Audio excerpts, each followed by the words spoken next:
Hello, hello, hello, oui, on s'est pas vu depuis un petit moment, parce que je suis le mec qui annonce des vidéos qu'il a déjà faites. J'avais dit que la semaine dernière, je ferais une vidéo dédiée à Katsuhiro Otomo et Akira, et en fait, je l'avais déjà faite il y a 1 an et demi. Donc du coup, je vous ai juste mis un lien sur la vidéo il y a 1 an et demi, et comme j'avais pas trop le temps, j'ai pas tourné de vidéo la semaine dernière. Je crois que j'en avais pas tourné il y a 15 jours non plus pour le manga. Désolé. Voilà, désolé les amis. J'ai horreur des youtubeurs qui disent les amis à tour de bras. Parce que autant, voilà, je vous aime bien.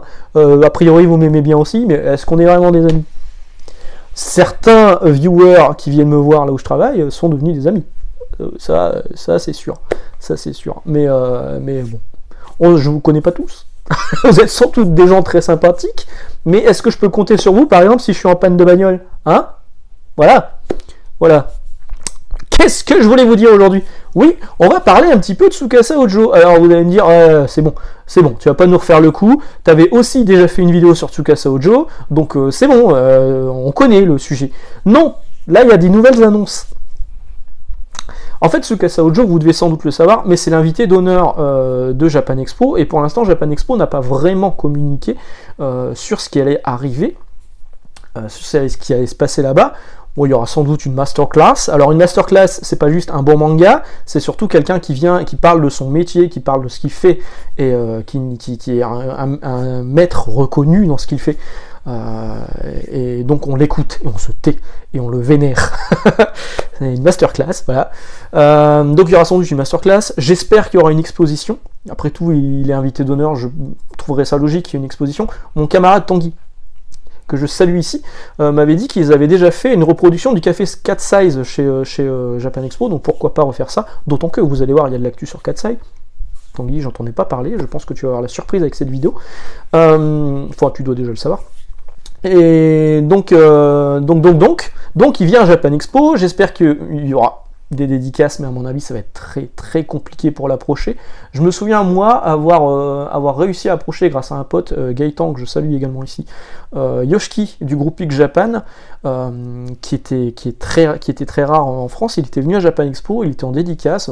Moi je vénère X Japan, enfin, c'est vraiment tout ce que j'ai aimé dans les années 90 au niveau de la musique japonaise. Et en fait, c'était par tirage au sort.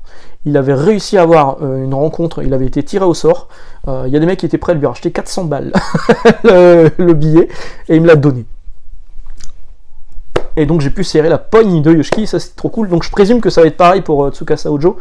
Ça va être à mon avis compliqué de l'approcher, mais au moins pouvoir venir à la masterclass, ça pourrait être cool, et voir l'exposition. Donc je pense que je me baladerai à Japan Expo cette année quand même, un peu comme l'année dernière, hein, où j'y suis allé vraiment en touriste. Donc Tsukasa Ojo vient. Les titres encore disponibles de Tsukasa Ojo en France c'était City Hunter, Angel Heart, Katsai, mais certains autres n'étaient plus disponibles. Les titres qui étaient chez Kiun n'étaient plus disponibles. Alors, notez bien le passé, notamment Rash, Komorei Minomoto Sous un rayon de soleil. Oui, je le dis à la japonaise alors. Il y a bien des mecs qui disent SNK quand ils viennent chercher Attaque des Titans en librairie, c'est bon. SNK c'est un éditeur de jeux vidéo de King of Fighters, ok.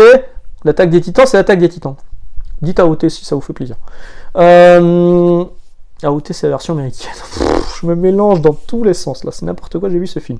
Donc, réédition annoncée cette fois, parce que Kiun a perdu les droits de tout ce qui était chez eux de Tsukasa Ojo, et réédition annoncée chez Panini des 3 volumes Tsukasa Ojo recueil en 2 volumes. Cette fois ils vont réunir ça en 2 volumes oversize plus épais.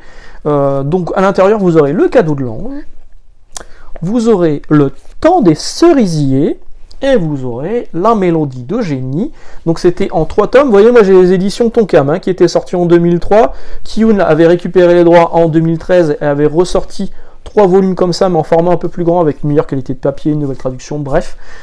Et donc Panini ressort ça, histoire courte, en 2 volumes. Il y aura également un coffret si vous voulez avoir le tout dans un beau coffret, pas de problème. Ça va s'appeler City Hunter Double Edge, parce que vous avez le prologue de City Hunter dans l'un de ceux-là, celui-ci. inclut les 2 premiers épisodes de City Hunter de Tsukasa Ojo. Donc ça va s'appeler City Hunter Double Edge, le premier volume, et le second s'appellera Time of Cherry Blossom, à savoir le temps des cerisiers. Voilà. Quant à Melody Jenny, dans lequel va-t-il être? Je ne sais pas, on verra. En tout cas, c'est une bonne nouvelle. Ça aurait été aussi l'occasion pour Panini de nous annoncer un recueil réunissant les 2 tomes de Rash, qui est une série superbement dessinée par Tsukasa Ojo, mais qui n'a pas fonctionné plus que ça. Mais c'est vraiment bien, c'est drôle. Ça aurait été cool de leur part d'annoncer ça chez Panini, ça aurait été cool. Et surtout, ils auraient pu annoncer donc Komorebi no Motode en VO, Sous un rayon de soleil. En fait, je les avais en VO, en version originale, ceux-là, quand ils sont sortis chez Tonkam, j'ai revendu mes VO et j'ai pris les VF, parce que j'adore cette série, elle est top. Et c'est vraiment dommage qu'elle soit plus disponible. En tout cas, la ressortie des histoires courtes de Tsukasa Ojo, ça va faire un petit peu de mal aux spéculateurs qui vendent les tomes. Alors, ceux-là, les Tonkam, je crois qu'ils se vendent à 30 ou 50 balles pièce, ou une connerie. Tanguy confirmera, spécialiste Tsukasa Ojo. Mais ça se vendait super cher. Et donc, ceux-là, les sous un rayon de soleil, ils sont encore, pareil, ils étaient ressortis chez Kiyun. Ils sont encore très très chers aussi d'occasion sur Vinted, eBay et compagnie. Mais ça c'est tellement bien, ça. Ça, j'adore. Partie de mes mangas préférés, ça. Faut dire qu'après, il y a le passif avec les premiers mangas, parmi les premiers mangas que j'ai lus en japonais. Le premier manga que j'ai lu en japonais, c'est Katsai. Tout le monde s'en fout. Très bien. Alors, Katsai, justement, il y aura une réédition, une nouvelle édition, attention, surprise, qui a été annoncée chez Panini également à partir de juillet 2023. Bah, juillet, boum, ça tombe bien. C'est le moment où il y a la Japan Expo et où Tsukasa Ojo sera en France. Donc, réédition de Katsai en 8 tomes. Ça tombe bien, je ne les ai plus. J'avais les éditions Tonkam il y a une paire d'années, mais je les ai revendues parce que je me disais je vais jamais les relire. Mais en fait, j'ai quand même un petit peu envie de les relire. Et bien cette édition en 8 tomes chez Panini, je pense que je vais craquer. À mon avis, ça va être la même collection que les City Hunter Perfect Edition, donc du 16 ou 17 euros, je sais plus le volume. Voilà. Je prendrai un, je me ferai plaisir. 8 tomes, ça me fait pas peur au niveau... Franchement, si ça avait été 20 tomes, j'aurais dit ouais, non. 8 tomes, donc ça veut dire que ça va être des gros volumes, je prends. Je prends. Donc ça, c'est la bonne nouvelle, Katsai revient en VF. Ça, c'est cool, chez Panini. C'était déjà disponible et toujours disponible dans l'ancienne édition, les Katsai Deluxe, chez Panini, mais là, il y a beaucoup plus de volume. Et ça me parlait moins, alors que là, une édition comme ça, ouais, c'est bon pour moi ça. C'est bon pour moi, je prends. Dans la série des bonnes nouvelles également, donc Dragon Quest est ressorti en français. Moi j'avais les éditions, on les voit pas, si on les voit un petit peu là derrière. Les éditions j'ai lu qui étaient dégueulasses. Je les rachète en version Delcourt Tonkam pour avoir une édition de meilleure qualité parce que c'est l'un des meilleurs shonen que j'ai vu de ma vie. J'adore Adventure of Die, Dragon Quest. Il y a eu 2 spin-offs au Japon. L'un des 2 spin-offs arrive enfin, le plus intéressant pour moi, arrive enfin en VF. C'est Avan, Avan ou Aban, si vous lisez la version j'ai lu. Et le Seigneur du Mal, ça se passe 15 ans avant ça. C'est le premier combat entre Adler ou Adora, si vous lisez la version j'ai lu, le Seigneur du Mal et Avan. Ça va coûter 6,99€, ça sort le 5 juillet. Riku Sanjo est toujours au scénario, hein, c'est le scénariste original. Par contre, au dessin, c'est plus Koji Inada qui a des problèmes de santé. On a quand même attendu 15 ans entre 2 tomes de Beat the Vandalbuster, dessinés par Koji Inada en VF pour avoir la suite. 15 ans entre 2 tomes, ça fait beaucoup. Donc là, on fait appel à Yusaku Shibata, qui avait déjà fait un manga dont j'ai oublié le nom, mais que j'avais pas lu. Donc voilà, donc là ça va être une découverte au niveau du dessin pour moi. Quand j'ai vu les premières pages, ça m'a l'air plutôt sympa et plutôt fidèle au trait de Inada, mais légèrement différent quand même. Donc ça c'est plutôt cool, 7 balles au mois de juillet. Au mois de juillet on va claquer du pognon, mais comme tous les ans, hein. Dès que c'est Japan Expo, de toute façon il y a toujours des grosses annonces qui sortent à ce moment-là. Les éditeurs, en plus, bon moi je travaille en librairie, les éditeurs en plus les proposent en exclusivité sur leur stand, alors que ça sort en librairie genre la semaine après Japan Expo, hein, ils essayent de nous niquer, les salauds. Bon, ouais, ils ont raison, c'est de bonne guerre. Malheureusement, là, j'ai pas de remise. Donc, je ne craque pas, ok? Je craque pas. Pierrette, Tanguy, si je vais avec vous à Japan Expo, je craque pas. Ok? Bon, très bien. Ensuite, autre annonce qui m'a fait plutôt plaisir, Akane Banashi qui arrive. Alors, Akane Banashi, c'est un des nouveaux mangas qui fonctionne très bien dans le Shonen Jump. Ça se passe dans l'univers du Rakugo, qui est une espèce de spectacle humoristique mais très traditionnel japonais, où là c'est très masculin, en plus c'est un univers très masculin. Là c'est donc une jeune fille qui va reprendre le flambeau de son père et se lancer dans le Rakugo. Ça marche très bien au Japon. Les 2 premiers volumes sortent en France en même temps au mois d'octobre. J'ai pas noté chez qui c'était. Merde, j'ai pas noté chez qui c'était. Bon, précisez-le dans les commentaires. En tout cas, ça sort le 12 octobre. Il y aura les 2 volumes en même temps, les 2 premiers volumes en même temps. Je ne sais pas si je vais l'acheter, parce que le sujet me parle pas des matchs, je suis pas un spécialiste du Rakugo.